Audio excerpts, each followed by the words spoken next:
There was more to Shannan Gilbert than her good looks. She also had a passion for singing, cooking, and writing poetry. Shannan was highly intelligent and made good grades throughout her schooling.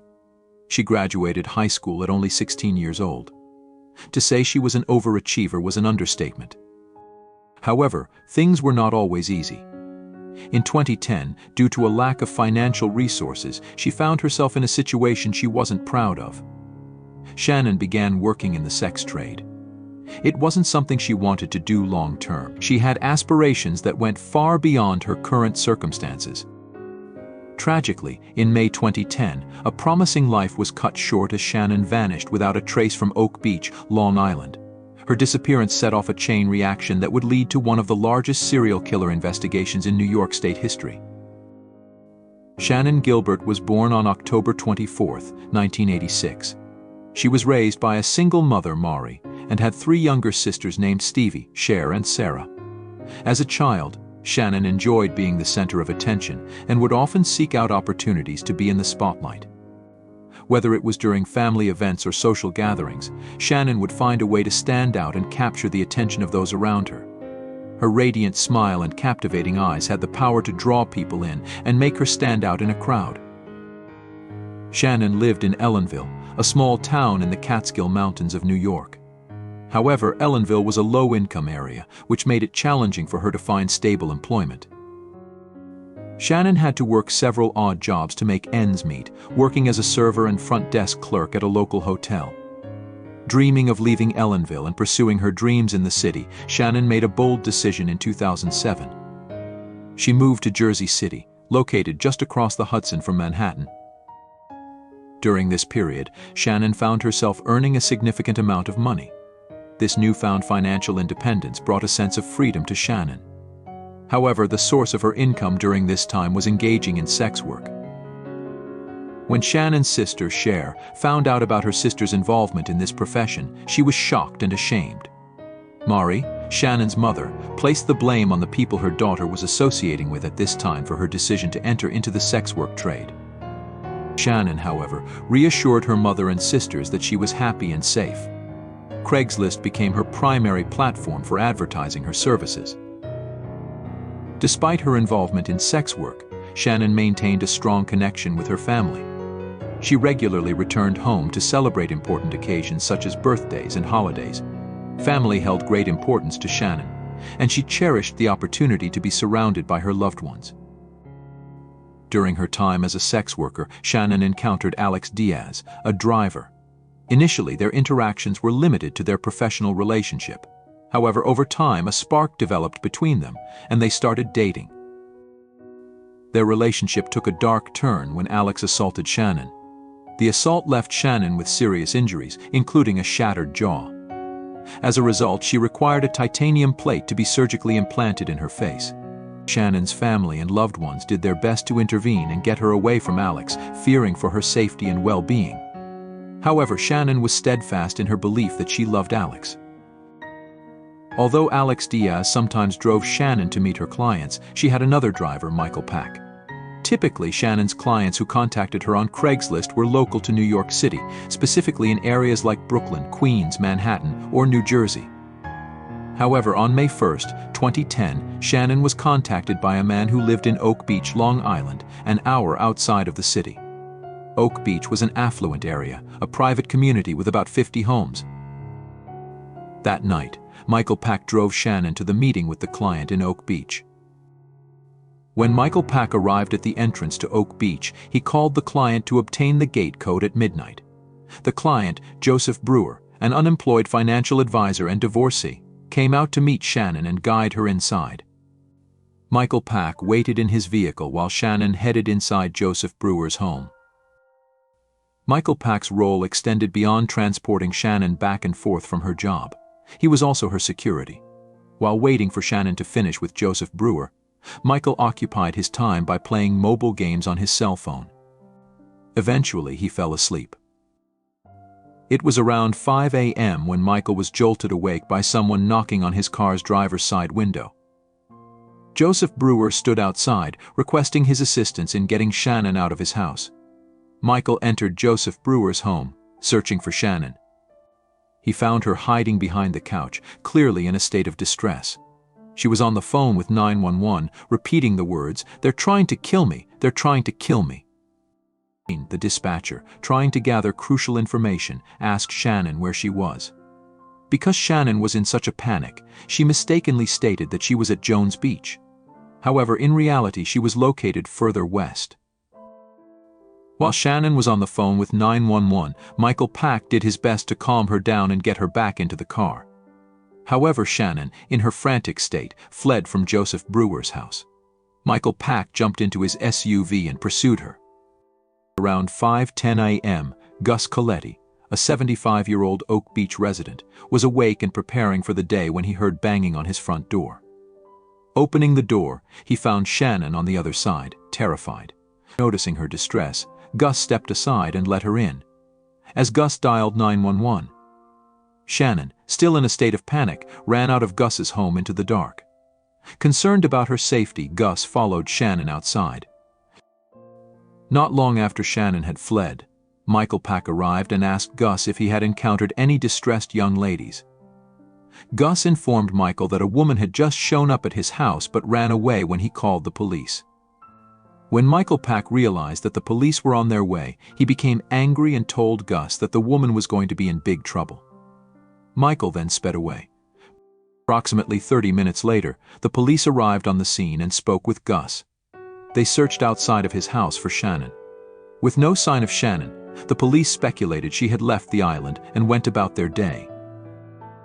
The following morning, when Alex Diaz woke up and discovered that Shannan was not home, he became worried and contacted Michael Pack. Michael appeared stunned and informed Alex about the incident that had taken place the previous night. He explained that Shannan had freaked out at her client's house and fled into the darkness of Oak Beach. According to Michael Pack, he stopped looking for Shannan as the sun came up, assuming she would find a way home. Alex called Cher, Shannan's sister, to see if Shannan was there. Cher was nervous that no one had heard from her sister. 20 minutes after Cher got off the phone with Alex Diaz, Shannan's driver, Michael Pack, called her. One of the first things Michael said to Cher was, "I have an alibi." This statement made Cher feel suspicious of him. After Cher got off the phone with Michael Pack, she decided to call the police in Oak Beach. However, since Shannan was a sex worker and was only 21 years old, Cher faced challenges getting the authorities to take Shannan's disappearance seriously. On May 3, 2010, 2 days after Shannan went missing, Shannan's mother Mari received a phone call from Dr. Peter Hackett, who lived on Oak Beach. Dr. Hackett asked Mari if Shannan was home. According to Dr. Hackett, he ran a home for wayward girls and took care of Shannan on the night she disappeared. Dr. Hackett stated that he had given Shannan medication to calm her down. Mari became suspicious of this phone call and questioned Dr. Hackett about how he obtained her phone number. He claimed that Shannan had given it to him, but Mari knew that Shannan would never do such a thing. The following weekend, with no word from Shannan, Mari and her family drove to Oak Beach, the area where she was last seen. Mari and her other daughters knocked on doors and put up flyers on tree trunks and light posts. Shannan's sisters also questioned Joseph Brewer, the client whom Shannan was with when she went missing. Although Joseph expressed remorse for the situation, he claimed to know nothing about Shannan's disappearance. When Cher and Sarah left Joseph Brewer's property, they discovered a silver hoop earring and recognized it as one of Shannan's. While in Oak Beach, Mari stopped by Dr. Peter Hackett's house, less than half a mile from Joseph Brewer's residence. However, Dr. Hackett denied knowing who Shannan was and stated that he never called Mari. He also denied owning a home for wayward girls. When an investigation was launched into Shannan's disappearance, the police spoke to Dr. Hackett, who denied calling Mari. As time passed, the detectives working on Shannan's case obtained her cell phone records and saw that she had placed a call to 911 for 21 minutes the night she went missing. The detectives listened to the call, and it was troubling. Shannan sounded as if she was in distress, and she said she feared for her life. During the call, the dispatcher tried to ascertain where Shannan was, but at some point Shannan's cell phone died. The detectives went back to investigate Joseph Brewer and Dr. Peter Hackett. However, the detectives determined they had no involvement in Shannan's disappearance. They also cleared Shannan's boyfriend, Alex, of suspicion. Detectives also considered Shannan's driver, Michael Pack, a potential suspect. However, his story seemed believable to them, and he was cleared after a polygraph test. However, the call with Shannan painted a distressing picture, leaving detectives with more questions than answers. The search for Shannan continued on Oak Beach as search teams looked both on foot and with search dogs, yet their efforts yielded no sign of the missing young woman. As spring turned to summer, the efforts to find Shannan continued, but there remained no sign of her. Shannan's family, especially her mother Mari, did their best to hold out hope, believing that Shannan was still alive and would eventually return home. One morning during the winter of 2010, an officer conducting a search along Ocean Parkway with a cadaver dog made a startling discovery. The dog alerted the officer to a specific area, and the animal led the handler through the marshy growth on the beach. In this location, the officer discovered a body wrapped in a burlap sack only a short distance from where the traffic whizzed by. The detectives informed Mari about the discovery and shared their belief that it was indeed Shannan. However, with further testing, they ultimately determined that it was not Shannan. 2 days after the discovery of the body on Ocean Parkway, investigators began an extensive search of the area. As their efforts extended further, they found 3 more sets of human remains. However, none of these remains were Shannan's. Within hours of the discovery of the 3 additional bodies on Ocean Parkway, the media erupted with the news that a serial killer was lurking on Long Island. The detectives soon learned that the 4 Jane Does were all sex workers who clients had contacted through advertisements on Craigslist. Each body was found wrapped in burlap, and the cause of their death was determined to have been strangulation. The meticulous and cold nature of the killings left detectives suspicious. It prompted them to investigate whether the same person who killed these women could also be responsible for Shannan's disappearance. In the spring of 2011, investigators returned to Ocean Parkway and extended their search for more victims. This time they brought together Marine units, fire departments, and other law enforcement agencies to participate in the search. The atmosphere was tense, with everyone involved uncertain whether they would uncover additional bodies. On the first day of the search, human remains were found. Days later, 3 more bodies were discovered, exacerbating the uncertainty.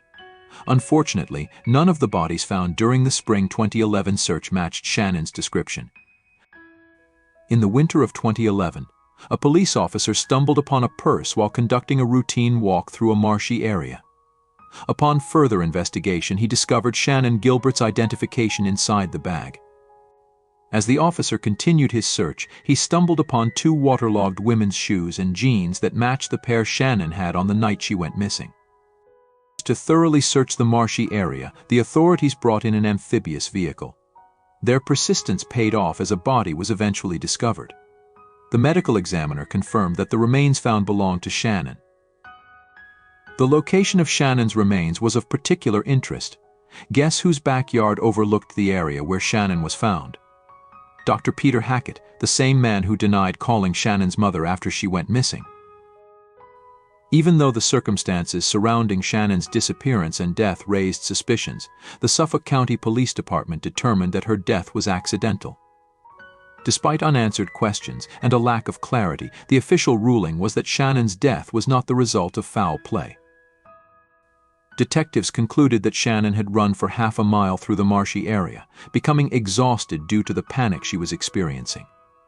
During the run, Shannan's shoes and jeans came off in the muddy terrain, causing her to fall to the ground. In the harsh conditions, she succumbed to the elements and died. To support their theory, the detectives emphasized Shannan's 21-minute 911 call, which they claimed displayed signs of a frantic, irrational, and paranoid state of mind. They believed that a substance or brain disorder might have contributed to her mental state. Despite the discovery of 10 bodies in close proximity to where Shannan went missing, with many of those victims disappearing under similar circumstances, the detectives asserted that her death was not connected to those bodies. However, Shannan's family remained unconvinced that her death was accidental, and they hired a forensic pathologist to conduct an autopsy on her. This pathologist examined Shannan's body and determined that the bones were all abnormal except for one. This specifically the hyoid bone in Shannan's upper throat, which is typically broken by neck squeezing. The pathologist stated that a homicide by strangulation should not be ruled out as Shannan's cause and manner of death. The initial 4 victims found on Ocean Parkway in 2010, known as the Gilgo 4, were identified as Maureen Brainerd Barnes, Amber Costello, Melissa Barthelemy, and Megan Waterman. All 4 women were sex workers who went missing between 2007 and 2009. After Melissa Barthelemy disappeared, her younger sister, Amanda, received a phone call from Melissa's number, but it was not Melissa on the other end. Instead, it was a man who taunted Amanda. Even though Dr. Hackett denied calling Maury, 1 year later, her cell phone records proved that the phone call had happened. Dr. Hackett claimed he only called Maury to comfort her when confronted with that information. However, his behavior seemed suspicious, and many people believed he was connected to the murder victims found on Ocean Parkway. Yet the detectives made it clear Dr. Hackett was not a suspect. Through advanced DNA testing, more remains found along Ocean Parkway were identified. Among these were the bodies of Jessica Taylor, Valerie Mack, and Karen Vergata. These women had disappeared between 1996 and 2003. It is believed that all 3 women were sex workers, like Shannan and the Gilgo 4. Unfortunately, 3 sets of remains discovered on Ocean Parkway remain unidentified. Over the years since Shannan and the other bodies were discovered on Ocean Parkway, there has been a significant amount of controversy. Maury Gilbert, Shannan's mother, has consistently maintained that the police dragged their feet during the investigation into the deaths because the victims were sex workers. This allegation has raised questions about the police's handling of the case and potential bias or discrimination. In 2022, the Suffolk County Police Deputy Commissioner publicly announced that the FBI had joined the investigation into the Gilgo Beach murders, signaling a renewed effort to uncover the truth behind the unsolved killings. Despite the numerous setbacks she faced, Maury Gilbert remained proactive and was determined to seek justice for Shannan and the other victims. Over 1 year later, during the summer of 2023, police arrested Rex Heuermann, a successful architect, married father, and Long Island resident, for the murders of Megan Waterman, Amber Costello, Melissa Barthelemy, and Maureen Brainerd Barnes. The detectives investigating the murders, known as the Gilgo 4, were able to uncover evidence that linked Heuermann to the crimes. One of the key pieces of evidence was a first-generation Chevrolet Avalanche, which matched the description of the vehicle driven by Amber Costello's killer. Additionally, Rex's physical appearance matched the description of the killer, who was likened to an ogre. Further solid evidence linking Rex Heuermann to the murders was hair found on the belt used to wrap one of the bodies, a DNA match to Rex's wife, and DNA collected from a disposed pizza crust of Rex was linked to DNA found on the victims. However, Maury Gilbert was not around to witness the arrest of Rex Heuermann. One afternoon a few years earlier, her daughter Sarah stabbed Maury 227 times and beat her with a fire extinguisher. When arrested, Sarah told the police that she heard a voice referring to Maury as the devil, and it directed her to murder Maury. At Sarah Gilbert's trial, Stevie, one of Maury's daughters, testified that Sarah and Maury had a strained relationship after Maury obtained custody of Sarah's son in February 2016. The state alleged that Sarah plotted her mother's murder, while Sarah's defense attorney argued that Sarah harbored delusions fueled by years of abuse and mental illness. A forensic psychiatrist testified for the defense that Sarah suffered from acute symptoms of schizophrenia at the time of the murder. Sarah's defense attorneys also alleged her sister Shannan's disappearance, death, and high-profile investigation played a role in her mental state. Although the court acknowledged Sarah's mental illness, they concluded that she possessed a clear understanding of the severity of her crimes. As a result, Sarah was sentenced to 25 years to life. Unfortunately, Shannan Gilbert's murderer has never been properly identified. Now, we want to hear from you. What do you think about this case? Subscribe now for updates. No need to wait for another captivating true crime case. Click the link above to learn about the horrific murder of a family, taken at the hands of a child in The Deadly Retreat. Stay curious, stay connected, stay with Reely Unreal.